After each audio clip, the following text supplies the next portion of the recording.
जय हिंद दोस्तों। तो फिर से हाजिर है आप लोगों के लिए केमिस्ट्री का one shot subjective question answer लेकर के। जैसा कि आप लोग जानते हैं कि 1 से 10 तक के क्वेश्चन आंसर हमने पिछले वीडियो में बताया था, तो इस बार बताएंगे 11 से 20 तक के लेकर के। आप लोग लाइक शेयर कर दीजिएगा, आप लोग लाइक शेयर कीजिएगा, तभी वीडियो बनाने में भी हमें इंटरेस्ट आएगा भाइयों। तो आइए 11वां नंबर क्वेश्चन है, रॉल्ट के नियम को लिखें।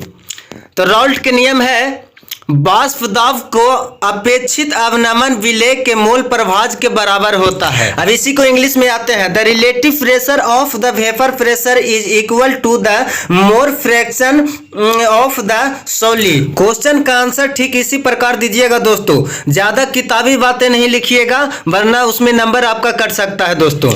तो चलिए अब आ जाते हैं 12 नंबर क्वेश्चन पे।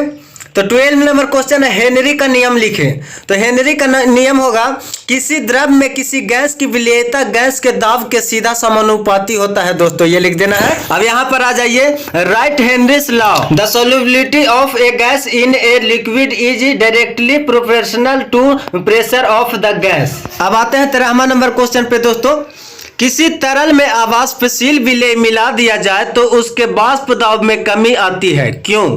तो इसका आंसर होगा दोस्तों 100% इसको याद करके जाइएगा, एग्जाम में एकदम पूछेगा ही पूछेगा आप लोगों को। तो इसका आंसर होगा क्या होगा दोस्तों, किसी तरल में अवाष्पशील विलेय मिला दिया जाए तो उसके वाष्प दाब में कमी आती है। क्या आती है? कमी आ जाती है, क्योंकि विलयन की सतह पर द्रव अणुओं की संख्या घट जाती है। वीडियो को लाइक शेयर कीजिएगा दोस्तों, लाइक शेयर आप लोग करते हैं तो हमें हिम्मत मिलती है वीडियो बनाने में और उत्साह मिलता है। चलिए अब इंग्लिश वाले आ जाएंगे।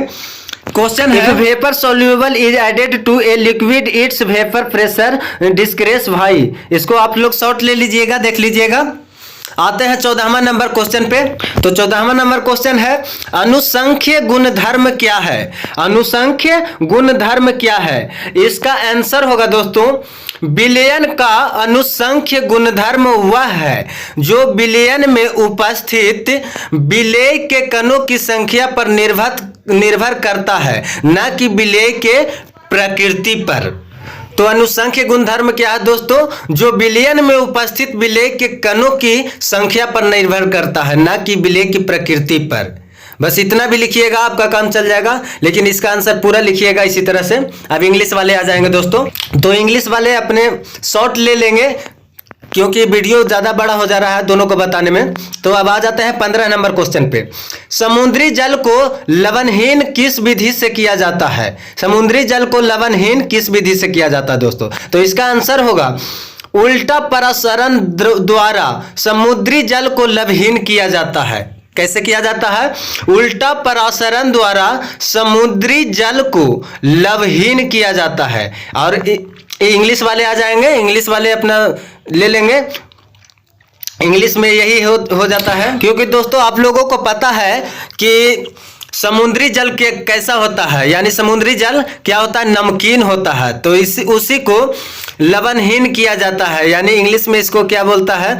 रिवर्स ऑस्मोसिस किया जाता है। यानी कि दोस्तों रिवर्स ऑस्मोसिस की प्रक्रिया के द्वारा लवणहीन किया जाता है और फिर उसी को दोस्तों मिनरल वाटर में कन्वर्ट करके उसको मार्केट में भेजा जाता है। जैसे हम लोग खरीदते हैं मिनरल वाटर हो गया, बिसलेरी की बोतल हो गई, ये सभी दोस्तों आपका ये समुद्री जल का ही होता है जिसको लवणहीन किया जाता है। चलिए अगला सवाल, क्वेश्चन नंबर 16, इंग्लिश हिंदी दोनों याद रखिएगा आप लोग।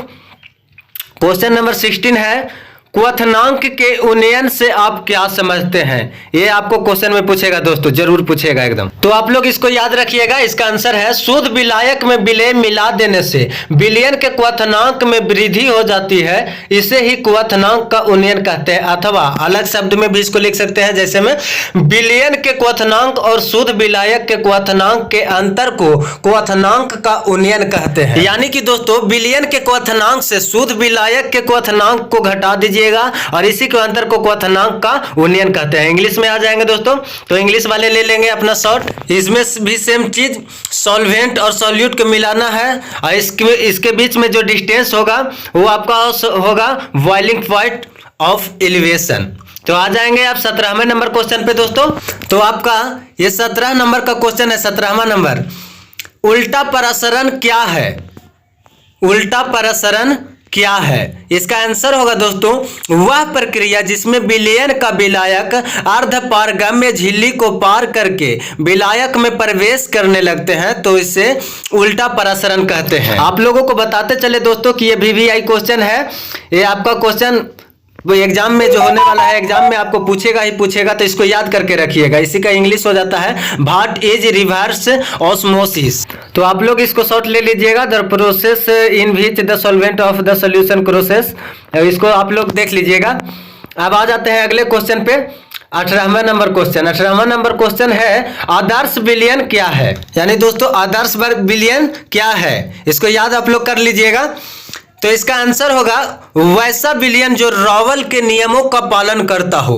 वैसा विलयन जो रॉवल के नियमों का पालन करता है उसे आदर्श विलयन कहते हैं। इसका ले लीजिएगा जो भी होगा।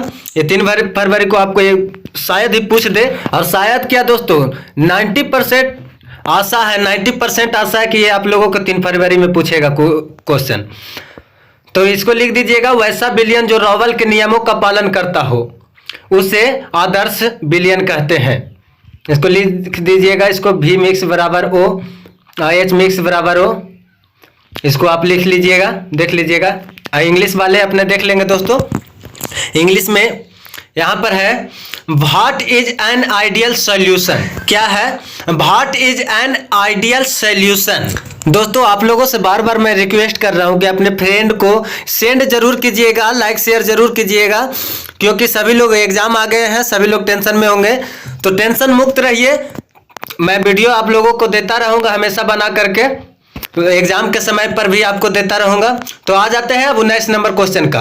19वां नंबर क्वेश्चन है अनादर्श विलयन या वास्तविक विलयन क्या है? अनादर्श विलयन या वास्तविक विलयन क्या है?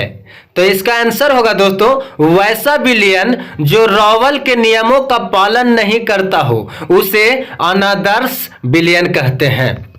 क्या होगा? वैसा विलयन जो रॉवल के नियमों का पालन नहीं करता हो, रॉवल के नियम को पालन नहीं करता हो उसे अनादर्श विलयन कहते हैं। जैसे मैं आप लोग इसके पीछे में पढ़े थे कि आदर्श विलयन क्या है, तो आदर्श विलयन क्या है? वैसा विलयन जो रॉवल के नियमों को पालन करता हो उसे आदर्श विलयन कहते हैं। इसमें यही उल्टा हो जाएगा, जो रॉवल के नियमों को पालन नहीं करता हो उसको अनादर्श विलयन कहते हैं दोस्तों। इसको इंग्लिश में आप लोग आ जाइएगा, ले लीजिएगा शॉर्ट।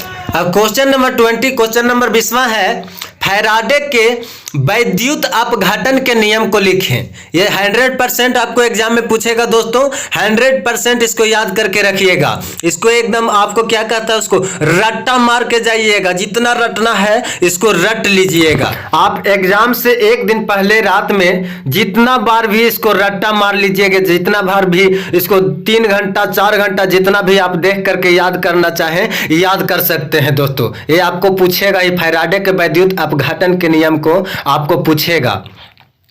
तो इसका आंसर होगा दोस्तों, आंसर क्या है? फैराडे ने वैद्युत अपघटन के संबंध में 2 नियम दिए हैं। क्या क्या? प्रथम नियम क्या दिए हैं? तो किसी भी इलेक्ट्रोड पर पदार्थ का एक एकत्रित अथवा मुक्त भार प्रवाहित किए जा रहे आवेश के समानुपाती होता है। क्या होता है दोस्तों? किसी भी इलेक्ट्रोड पर पदार्थ का एकत्रित अथवा मुक्त भार प्रवाहित किए जा रहे आवेश के समानुपाती होते हैं। क्या होते हैं? मुक्त भार समानुपाती होते हैं। दूसरा नियम याद कर लीजिएगा। दूसरा नियम है जब श्रेणी में जुड़े विभिन्न वैद्युत अपघटकियों में समान वैद्युत की मात्रा प्रवाहित किए जाए तो विभिन्न इलेक्ट्रोडों पर एकत्रित पदार्थों का भार तुल्यांकी भारों के समानुपाती होता है। क्या होता है? तो क्या होता है दोस्तों? विभिन्न इलेक्ट्रोडों पर एकत्रित पदार्थों का भार तुल्यांकी भारों के समानुपाती होता है। और पहला नियम क्या है दोस्तों? तो पहला नियम है कि एकत्रित अथवा मुक्त भार प्रवाहित किया जा रहे आवेश के समानुपाती होता है। यहाँ पर समानुपाती होता है। तो चलिए मिलते हैं किसी नेक्स्ट वीडियो में फिर नए टॉपिक के साथ। तब तक के लिए चैनल को सब्सक्राइब करके रखिएगा अगले क्वेश्चन आंसर